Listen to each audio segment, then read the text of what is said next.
can get to it. Oh, gone. Come on, Bible.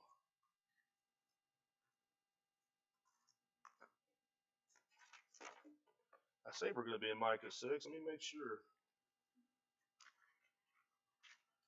So what's everybody been doing this weekend? Work? Relaxing's always nice.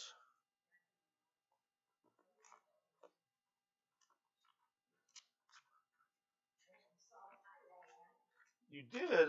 How many hours take you to get there?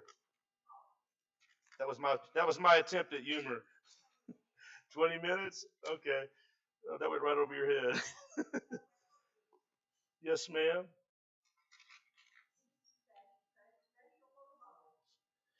Yeah, I know. It's nice to have those great grandkids, huh? Great great grandkids. Are we starting? We're on? Okay. Well, let's go ahead and start with a prayer. And since Ray has been up and Adam all morning, I'm going to ask Ray if he would kick us off with a prayer and add to that thankfulness for Missy being able to be here for her son's birthday.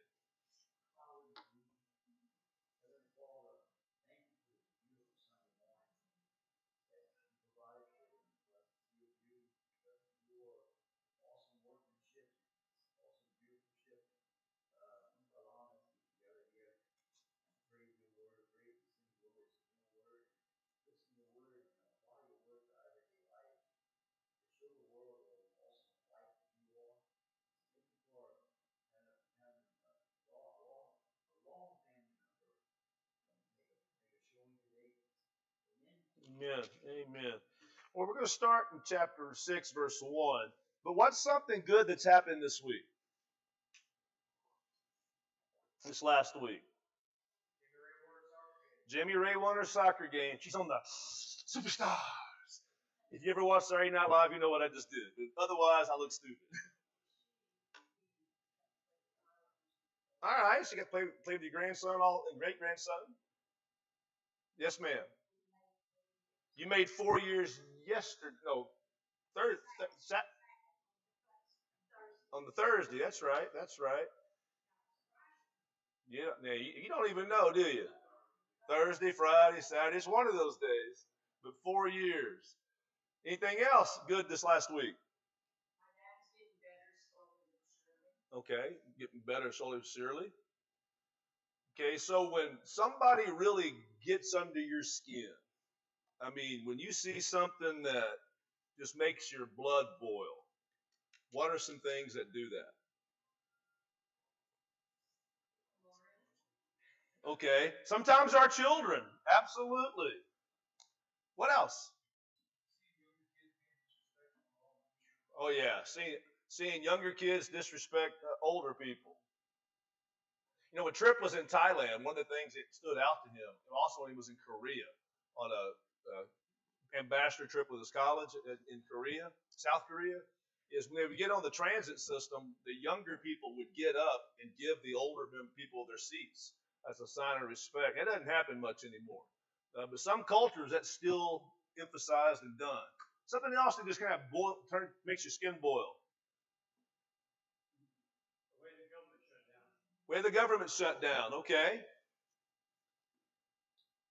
I can't stand it when I see kids getting abused. I don't mean disciplined, but I mean abused, pushed around, shoved around, cussed out, and that kind of thing, right? I don't like it when I see people being taken advantage of or being hurt. Now, we've been talking on Wednesday nights for quite a while now about our thoughts create choices, and our choices create decisions, our decisions create actions, and our actions create a culture, right? It leads to each one of those things. There are things that just get us all boiled up inside that cause us to, right? What happens to a pressure cooker that the steam doesn't get relieved? It blows, right? How many of us at some point in our life have blown? How do we get to that point?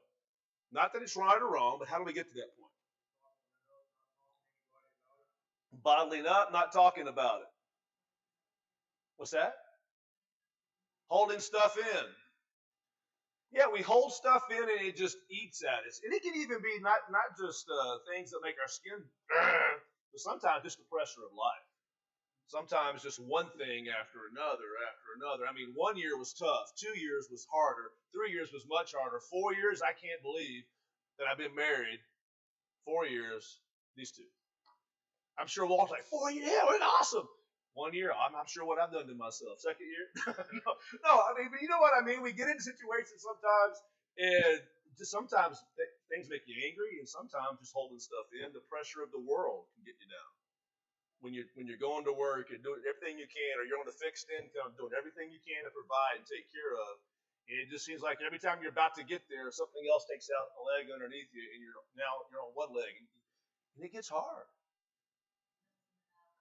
Absolutely. There's hills and valleys, ups and downs. And I've said this in the past year, and I'll say it again. You triggered a thought.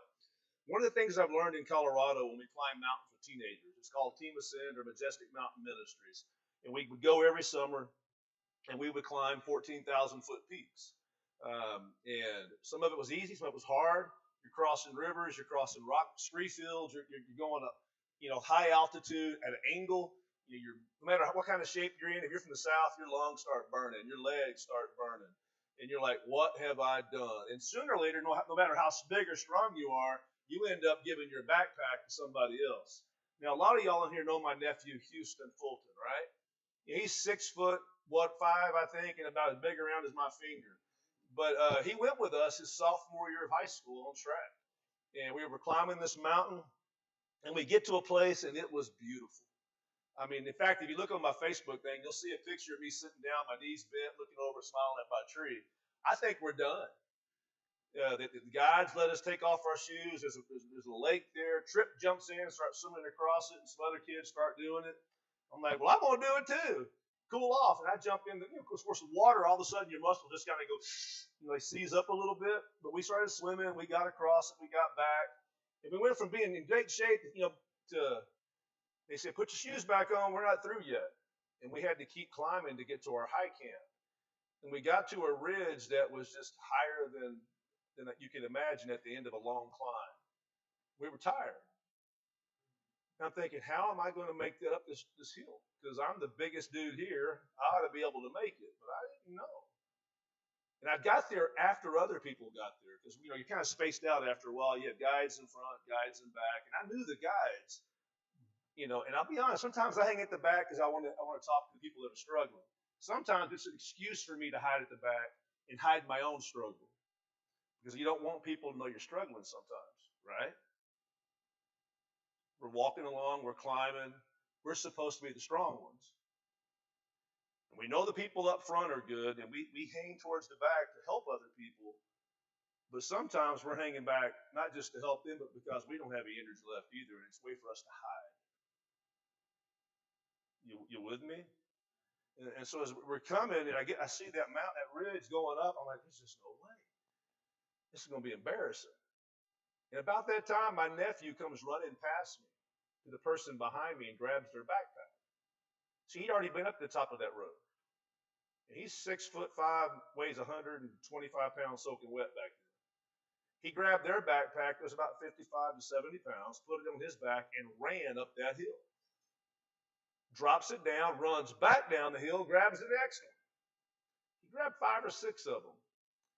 And now it's my turn. He wants to take mine, and no, I got it, Houston, we're good. He goes, Uncle Bubba, give me your backpack. No, I'm good. Give me your backpack. All right. So in my mind, I'm like, I'm going to let him serve. Here you go. You want to serve? Go ahead. But what I was really thinking is, thank God. And he gets it, and he goes up the hill, and he's doing quite well. And he gets up there, and I struggled up the hill, was able to keep my smile because I had the backpack on. And we get to the top, we get a short break, and then we got to hike a little bit farther, and then we get to set camp. And that was great. And the next day, we wake up, and Houston can barely walk. You see, he carried more than he should have. He had a great heart, he had the great initiative, but there should have been other people joining in and helping him help other people. Instead, they watched and cheered him on as he did it back and forth. back and forth. They weren't offering any help at that point. They were tired. And Houston was full of energy and desire. This was new to him. He'd never been on a youth trip, church trip of any kind up to this point. He'd been living with his dad there in Texas. His mom was in California. And he was just excited. He was running on energy, excitement, and just adrenaline. But even that, eventually, you wear out. And that's what happened to Houston. He didn't get to move around much. He was sore. And it was hurting. And so we were taking care of him. We were trying to give him aspirin, making sure he was relaxed. It was a free day that day, a chance to relax. But then there was a time for what we call quiet time whenever you go on Shrek. And quiet time is 3 hours, called solo time is really what it's called. 3 hours where you space out and you're not next to anybody. You're by yourself. You got your Bible, you got a pen, and God. That's it. What you do with that time is entirely up to you. Now, you have to be within eyesight of somebody. You can't just go off by yourself completely. But you're several hundred yards sometimes to 50 yards, away from each other. Well, Houston found a spot where he was in sight, but he dropped right over the hill. And we checked, yeah, you can stay there. And then this guy who was hurting, this just says his heart, okay? This guy that was hurting went over and he grabbed a rock. I believe more like a boulder. And he walked over and he put it down. I didn't see this until after the fact.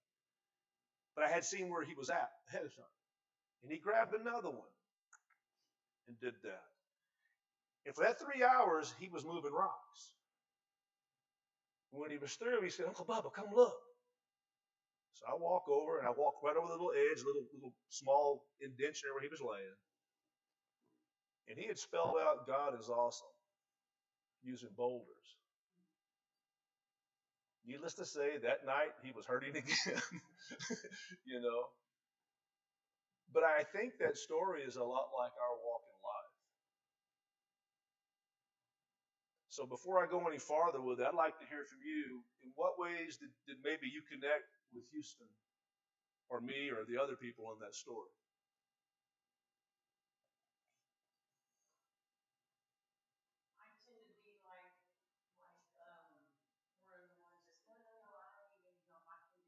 Mm. Yeah, can anybody else connect with, no, I got it. I can do it. Yeah, everybody in here pretty much. Okay, yes, ma'am. Yeah, you're willing to help somebody else. Yeah, I can do it, but I want to help somebody else. Absolutely. What other ways might you have connected with it?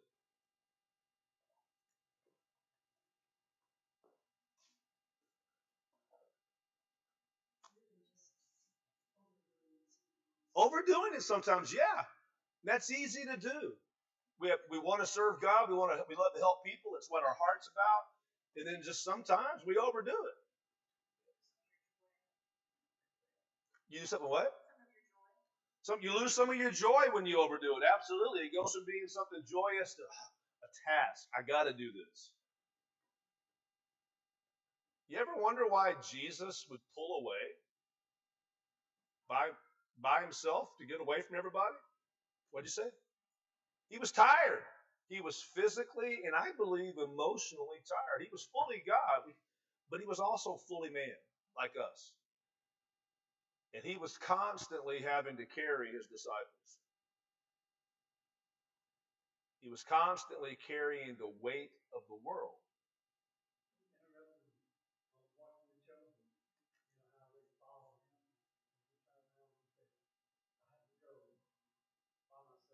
Yeah. Anybody else need alone time? I mean, everybody thinks that I love being around people all the time. I'm going to tell you what, there are days I don't want to see anybody. And quite frankly, when I get a phone call, I look at it and go, oh, man, even people I love. Jason, I'm sorry. Sometimes, no, I'm just kidding. No, but sometimes you see the call and you just don't want to talk. Not that you don't love people, you don't care about people. You're just exhausted mentally, physically, emotionally. And if you do one more thing, you feel like you're going to snap. And I know mamas feel that way when you're raising kids. taking care of families. I know dads feel that way, raising kids, helping with families, going to work just like moms go to work. I know people who take care of their extended family, caregivers. I know people who, it gets tiring, and sometimes we feel guilty, don't we? Taking a rest. Now, some of us, and I'm not saying anybody in this room, but some of us can get so used to taking rest that it's all we do. We'll let somebody else carry our backpack as long as they're stupid enough to carry it. We'll let a husband do all the work long enough he's willing to do it. Or we'll let a wife do everything and we'll go do what we want to do as long as she's willing to do it. Right? So we can fall into that situation with the people up on the hill that were watching Houston run up and down and try to help people. Oh, I'm tired. I'm not touching it. That happened to me yesterday. Jennifer and I had gone to Lafayette for the day, and I was going to get a shirt for a wedding I'm doing. Then I found out, you know what, a white shirt can work. I'm doing a wedding on the day of the Texas A&M LSU game, which means nothing to you, but I was looking forward to that game more than any other game this season. And Jerry and I have been joking with each other because he's got to go to a wedding in Oklahoma that day. And I'm like, and then I looked at my calendar, and I've got a wedding on the same day that I'm doing. I talked to the couple about 6-7 months ago about doing the wedding. I did premarital counseling back then. I knew it was getting close. I looked at my calendar, and it's at the same time as the game. Like, okay, God, but I don't know why I said that. But oh yeah, white shirt was good enough. So I'd been in Lafayette all day, and so we decided to grab some lunch, went grocery shopping, and then came back home. And then she needed to move some stuff around the backyard. I said, well, I better help her. It's okay. I didn't mind helping her. I went back inside. There was a little bit more to do, but she goes, I got it. I'm like, okay. So I went back inside. And then it's dinner time. Well, not dinner time because we did cereal last night, but she was getting stuff ready for our family lunch today. And so she starts cleaning potatoes for potato salad and some other stuff. And I'm sitting there going, should I get in there? Nah, she's got it. Just potato salad. I didn't know what all she was doing because I didn't go look in the kitchen. We're having burgers today. Then I go in there and she goes, oh, you coming to help? I was like, yeah, I'm coming to help. I'll go wash the dishes. But my point is, if you ever been around somebody and you're doing the work, kind of like Mary and Martha, and you're wondering, why aren't they in here helping? And that can cause you to over implode. Because you start building resentment towards the other person who doesn't seem to ever really want to help. Always looking for ways to get out. At least that's the feeling, right?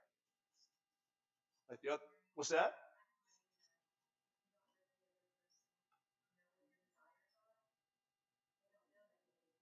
Oh, that's beautiful. If you don't let the other person know what your desires are, they don't know that you need help. For instance, when I was on track, I'm sitting there acting like I'm all good when I was dying, right? But there's one thing between me dying and saying, I need somebody to help me. And nobody helped me because I don't ask. If you don't tell them. When you tell somebody, here's one of the things we got to be careful about, trigger-wise, okay? When we don't tell someone what we need, and they don't meet that need, whose fault is it? Our own, right? Now, once I tell you what my need is, because you've asked, or I need to tell you because of our relationship, and then you don't help me without me asking, because you see, then what? Whose fault is that? Yeah, you get resentful towards the person that should know they should be helping you without you having to ask, right? And what happens there? It builds, and it builds, and it builds until what? Boom, you explode. And that's real life, right? So when we look here, and you're probably going to wonder, what in the world is this about? So Micah chapter 6, verse 1. I'll be reading from the Christian Standard Bible. Now listen to what the Lord is saying. Rise, plead your case before the mountains, and let the hills hear your complaint. So what is God saying right there to his people? In your own language. Say what you have to say. That's exactly right. Listen to the Lord's lawsuit, you mountains and enduring foundations of the earth, because the Lord has a case against his people, and he will argue it against Israel. God's got a case with us, his people. There are times you have a case with somebody else in your own life, right? Or they have a case against you. Can we all relate? He goes on to say, my people, what have you done, or how have I wearied you? Testify against me. What's he saying now? We're going to kind of walk through this slow because I don't want us to miss anything. So what's he saying now in your own words? Talk to me. Tell me what it is. What's your beef? What's your gripe, right? What is it how have I wearied you? What have I done? Women, have you ever said to somebody, to your husband, to a friend, to your children, what have I done? What's the deal? Husbands, you ever done it? And as friends, we've done, what have I done? Well, tell me what I did wrong. You should. And the truth is, sometimes we should. If we're being honest, sometimes we should. Other times, like Missy said earlier, if we haven't been talked to about it, we don't know. Now, I want to stop there because here's the case. Somebody really close to me was married one time to a man who was raised in a honky-tonk from the time he was 5 years old by his mom and his grandmother on the Colorado River in California. Okay? Raised in a honky-tonk. He witnessed at 5 years old his daddy stabbing his mama and his grandmother blowing his dad's head off to save mama's life. Once mom got healthy, they all lived together in a honky-tonk that they owned. Eventually, mom got married to a very successful man with the railroad. They did real well financially. He loved hunting and fishing and getting outdoors and living life, playing sports, softball, you name it, he was doing. And he married my friend, and my friend married him. We became friends because of that. But I saw this guy one day because someone drove his wife home from church. I saw this because I was behind them in the car. And they pull up into the parking lot, and this husband walks over to the car, a Volkswagen Bug, grabs the other guy. As he says, hey man, how you doing? He reaches in, grabs him by the collar, pulls him through the window as far as he can, and begins to wail on him. Just shaking in a rage. We stopped it. Time goes on. We found out he was doing the same thing to his wife, and things didn't go well. You get to a point, regardless of how you're raised, to where you know what's going on is not normal or right. But sometimes you don't know any different because it's how you were raised, or no one's ever talked to you about it. And you get this rage inside of you that just builds and builds and builds. So that when people are talking, all you're doing is seeing this, not really hearing anything. Because your experience doesn't match up with what they're saying. I mean, when you see your dad get his head blown off because your dad's stabbing your mama, what do you do with that? Did he need counseling? Absolutely. To my knowledge, he never has had it. He's had at least 3 marriages that I'm aware of. He became a Christian. He was a Christian when he was beating his wife, when he was getting drunk.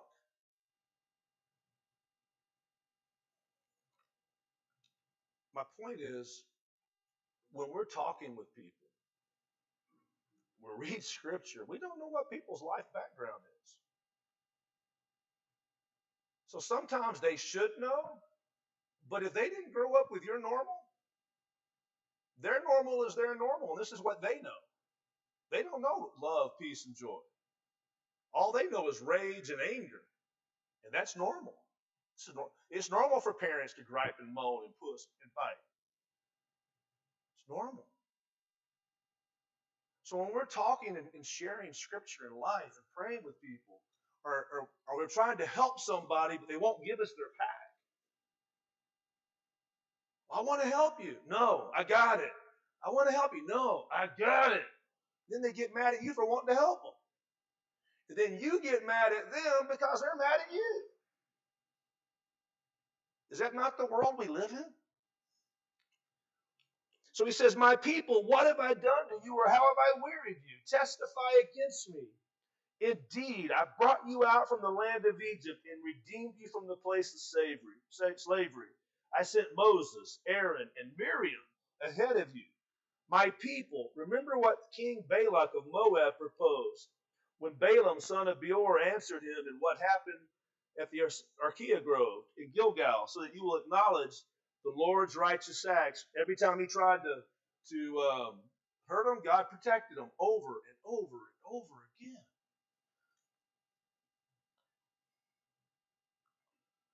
What do you see happening here? What is God testifying against his people here?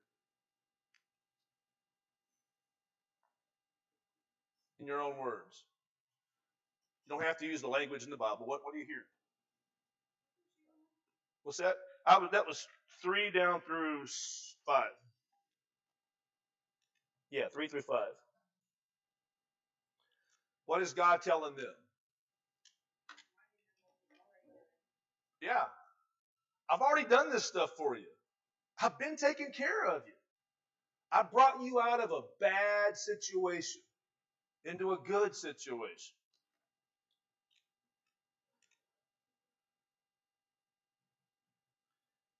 And he says at the end of verse 5, so that you may acknowledge the Lord's, that's Yahweh's, righteous acts. In other words, acknowledge what I've done.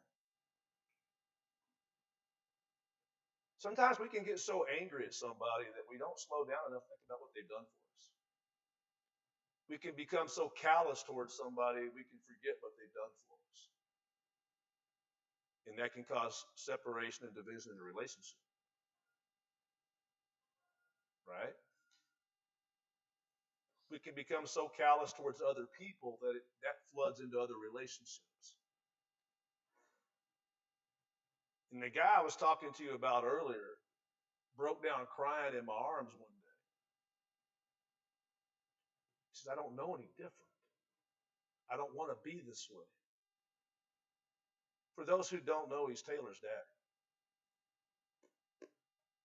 who used to abuse my sister. So I knew this guy really well. He didn't know what to do with peace that God offered. And so he kept falling back to what he knew. And that takes patience to deal with somebody like that. A lot of marriages end because of things like that. Because it's important that you get out of that situation, right? God didn't say stay and get abused over and over and get beat up. You got to have healthy boundaries. And so God's saying, oftentimes the spouse or their friends say, look, haven't I done these good things for you? Why do you keep acting like this? That happens in conflict with our children. It happens in conflicts with our spouses. It happens in conflict with our families, with our friends. There's always that feeling about, look what I've done.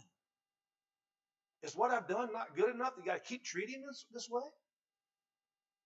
And then resentment starts building, right? And there's a pressure keg going off. I'm guessing every person who's ever been married or in a relationship in this room has got to a point where you exploded on the other one, and or they exploded on you. And then God says this in verse 6. What should I bring before the Lord when I come to bow before God on high? Should I come before him with burnt offerings, with year-old calves? Would the Lord be pleased with 1,000 rams or 10,000 streams of oil? Should I give my firstborn for transgression or the offspring of my body for sin? So God's basically at this point talking on their behalf, right? What should I bring before God? My firstborn? The best of my best? Should I sacrifice him? You know what a burnt offering is? Y'all know how a burnt offering was done? Most of y'all do, probably all of you do, but I'm just for visual. Come here, Jason. In this instance, he's Isaac, I'm Abraham. Okay? A burnt offering meant the one giving it would dismember the entire body after killing him. So it wasn't just Abraham going to stab his son. He was going to dismember him and lay him on the altar.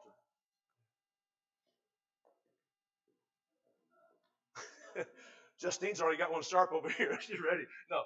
But, so a burnt offering is personal is my point. It's not just some offering. Oh, here you go. A burnt offering is very personal, and the priest giving it, the one making it, is involved. It's bloody. And it's complete. So that you acknowledge the Lord's righteous acts. In other words, does God want me to do all this so he'll acknowledge, to show I believe what he's done, to acknowledge today? Would God be happy if I showed up at church every single Sunday morning when the doors are open, and Wednesday nights, in every small group? I knew the words to every single song, and we did everything exactly the way we think it's supposed to be done. Is that what God wants me to do?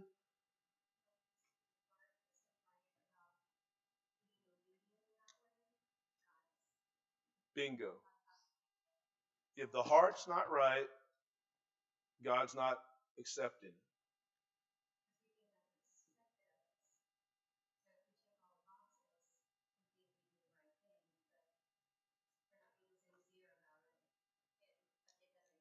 Absolutely. So how do we get to the point where we think that that's enough?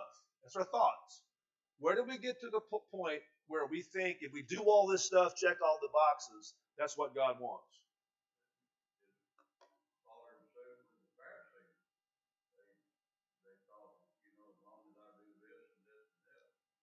Yeah.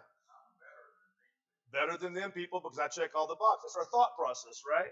And then they look down on everybody else for not checking the same boxes.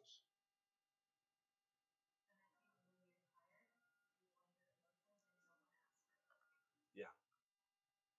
Tired, going through the motions, don't want to ask for help. So we wherever you're at, wherever I'm at this morning, we got there through a thought process. One that we learned, one that we were taught, one that we held on to, one that we believed.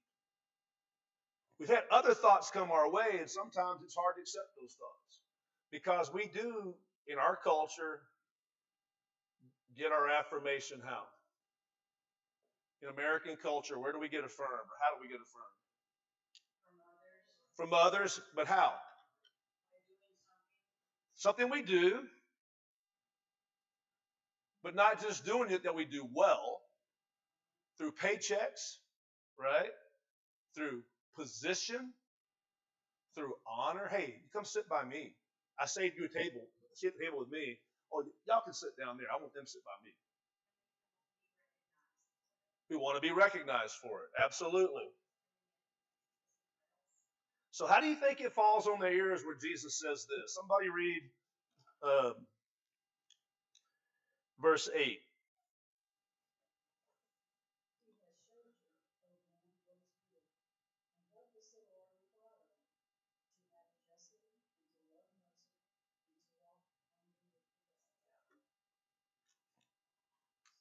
Read those last three things again.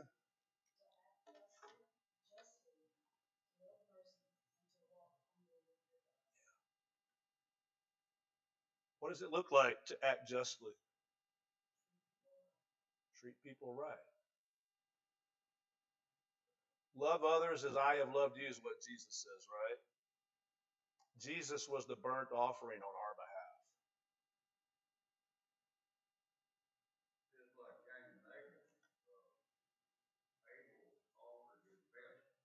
Mm-hmm.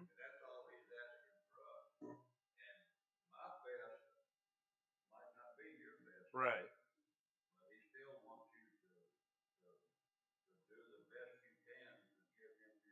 Absolutely. Absolutely. So let's go with that one for a second. As long as he's got your heart, can't that become a cop out? Because if we say, well, he knows my heart, right? When people are kind of trying to help us to become more who God called us to be. And don't we use that sometimes to hide our own, not just disobedience, but lack of heart, to justify it? Yeah. I mean, I can tell you, well, my heart, you know my heart. I do based on your actions, not what you say and do.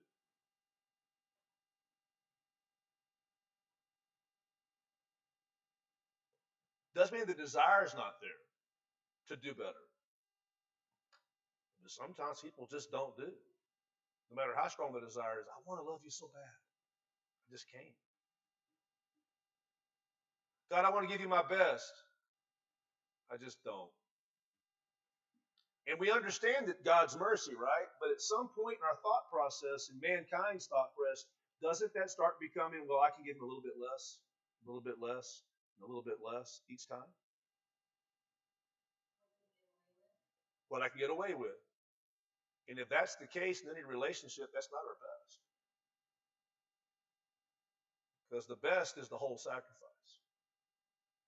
That's the goal, right? So today, this is my best. This is the best I can do. And it's sincere. This is the best I can do. But sometimes that's an excuse because I got this other stuff over here I don't really want to give. My time, my energy, my sleep, my sweat, my fun. I want to keep this over here. I don't want to give it all. In a relationship, that's dangerous. It builds resentment. So you act justly, love mercy. So the just part, we're all equal there, right? Because all of us need God's mercy. That's what Romans is about. Time you get to chapter 12, the first 11 chapters is y'all blown it, right? For all have sinned and fall short of the glory of God. For the wages of sin is death. What's a wage? Something we earn. It's a payment, right? So God could have said, you know, I really need to give my best, but not going to do it. Because if Jesus had fallen for any of those temptations in the wilderness, the sacrifice wouldn't have been acceptable, right? So the example is best is the best. Even when I want something here, I'll compromise today. God will forgive me tomorrow. You ever been there? Not just in sin, I mean, in what we would normally qualify as sin, but just in giving our best sometimes. So act justly, love mercy. So treat everybody that we all need. We all need God's grace. We all need God's love. We've all made mistakes. We all need help. Mercy. Every single one of us needs mercy. From who? From God. From the New Testament perspective, from each other as well. In the Old Testament perspective as well. To seek mercy. Then the last part, seek mercy, and what? Walk humbly with God. It's interesting how justice, mercy, and humility all go together, right?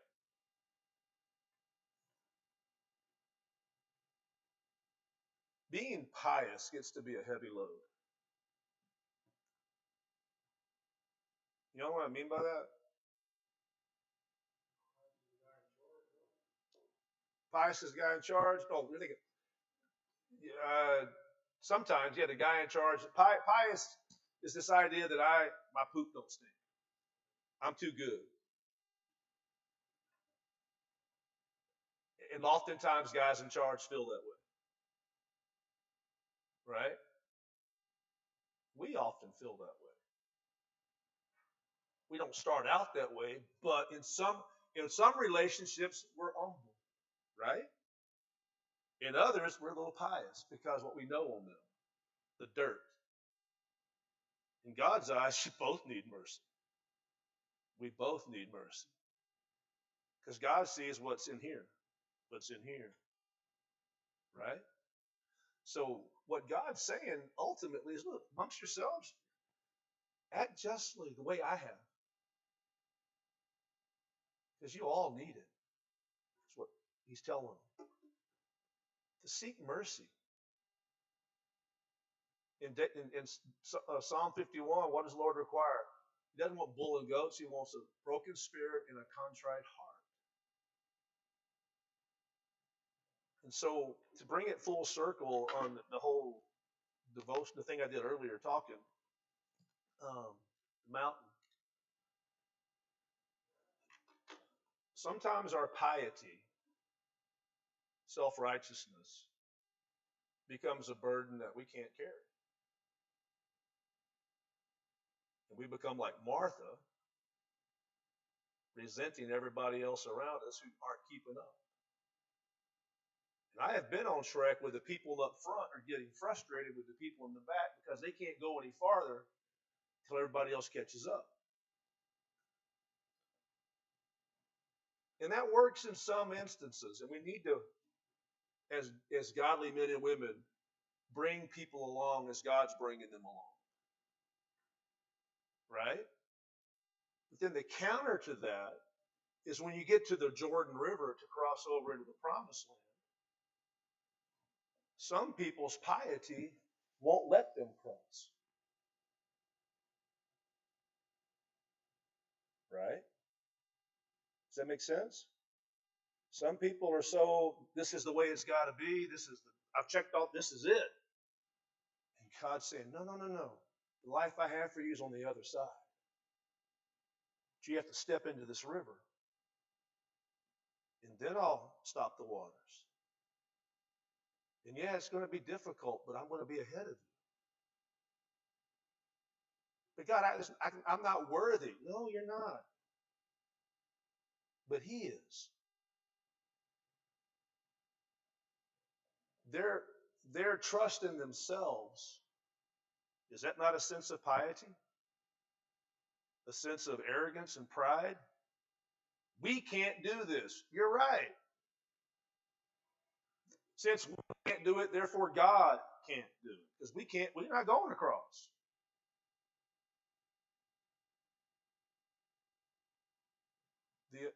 Joshua and Caleb's remarks were, yes, we can, because God has given the victory. We can't. He can. Two different mindsets. One is of humility, one is of pride. We wouldn't only call those who are saying we can't do it, it can't be done as a pride factor. Pride can stop you in a lot of different ways. Or lack of faith.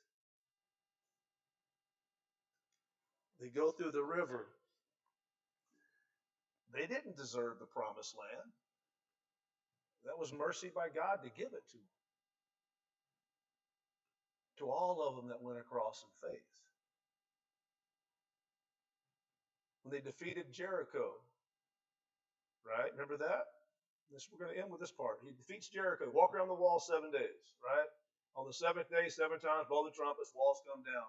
But he said, give the devoted things to God. Everything in that city belongs to God. But Achan took some of the stuff and hid it, right? Then they went out in battle. We won't even need the whole army. What do you start seeing there? Pride.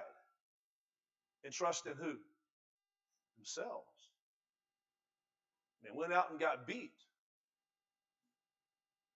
And if you back up even farther, 40 years before, when they couldn't go into the wilderness, read this in Numbers.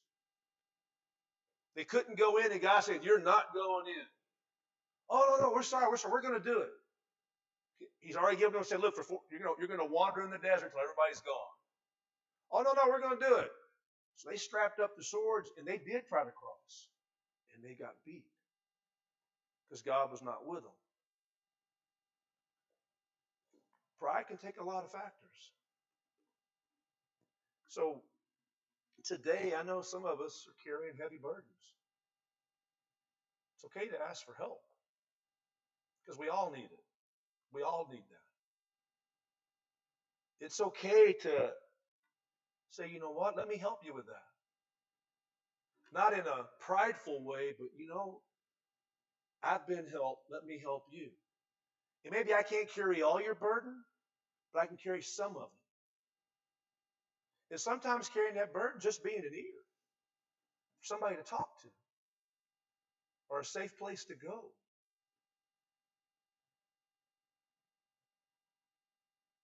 we always have to remember, yeah, there's going to be some pain involved. Houston was hurting trying to serve. And sometimes when you serve, it hurts. But even when he was hurting, he found the strength to put the rocks on the ground to spell out God is awesome.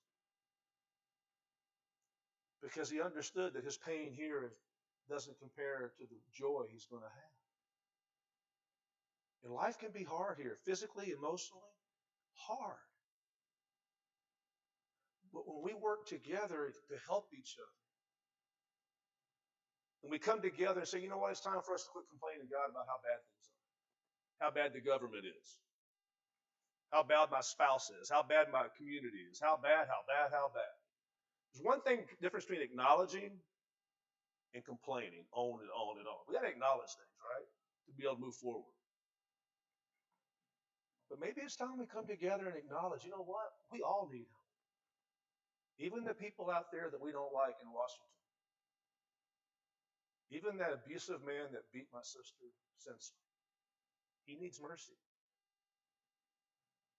And while I look at him at one time with disdain, I now see myself literally no better than him when he was beating that guy, pulling him out of the Volkswagen. When I stand before a holy God, I deserve it too. And so that helps me walk humbly with people because they're hurting on the inside. They're hurting on the outside. And no matter where they are on the journey, we're all on the same journey. We're all in need of mercy and justice. And because of that, let's be humble about it. And that humble spirit begins to diffuse some of the pressure in the crock pot. Because now, as I humble myself, I ask for help.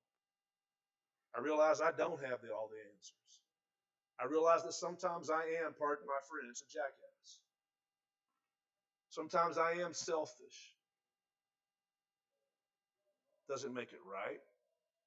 But I need to humbly admit that. And then I'm around people who are also admitting their own struggles. And we can encourage each other and lift each other up.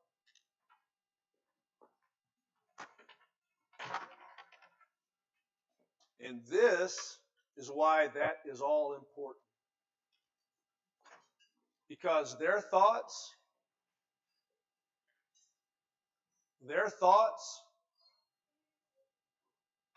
our thoughts become their thoughts. Our choices become their choices. Our decisions become their decisions. Our actions become their actions. And it becomes our culture. And when we can shift that with God's help, then what Jesus prayed for, your kingdom come, your will be